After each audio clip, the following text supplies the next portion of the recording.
नमस्कार, review haven channel में आपका स्वागत है। आज की कहानी है परिस्थिति। एक व्यापारी ने किसी धनी साहूकार से ब्याज पर पैसा उधार लिया था, लेकिन व्यापार में नुकसान होने की वजह से वह साहूकार का पैसा लौटा नहीं पा रहा था। व्यापारी की एक बेहद सुंदर बेटी थी। साहूकार बड़ा कुटिल था।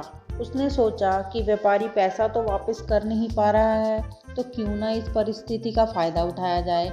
उसने व्यापारी को एक सुझाव दिया कि अगर वह अपनी बेटी की शादी उस साहूकार से कर दे तो वह व्यापारी का सारा कर्ज माफ़ कर देगा। व्यापारी बेचारा मरता क्या ना करता। उसने अपनी बेटी को सारी बात बताई। समस्या बड़ी थी। साहूकार अधेड़ उम्र का कुरूप व्यक्ति था। अब उस लड़की के आगे दो ही रास्ते थे। पहला, या तो साहूकार से विवाह करने से इनकार कर दे और अपने पिता को कर्ज में दबा रहने दे। दूसरा, साहूकार से खुशी से विवाह कर ले ताकि उसका पिता स्वतंत्रता से रह सके। लड़की ने साहूकार के आगे एक शर्त रखी कि साहूकार एक थैला लाए और उसमें 2 गोलियां डाले, एक सफ़ेद रंग की और दूसरी काले रंग की। इसके बाद लड़की उस थैले से आंख बंद करके कोई एक गोली निकालेगी। गोली अगर काली निकली तो लड़की साहूकार से विवाह कर लेगी और उसके पिता का कर्ज माफ़ कर दिया जाएगा। लेकिन अगर गोली सफ़ेद निकली तो भी पिता का कर्ज माफ़ किया जाएगा, लेकिन लड़की साहूकार से विवाह नहीं करेगी। साहूकार तुरंत बात मान गया और जल्द ही एक थैला लेकर आया। जब वह थैली में गोलियां डाल रहा था तो लड़की ने देखा कि साहूकार ने चालाकी से थैली में दोनों गोली काली ही डाल दी हैं। लड़की परेशान हो गई कि अब वह क्या करे।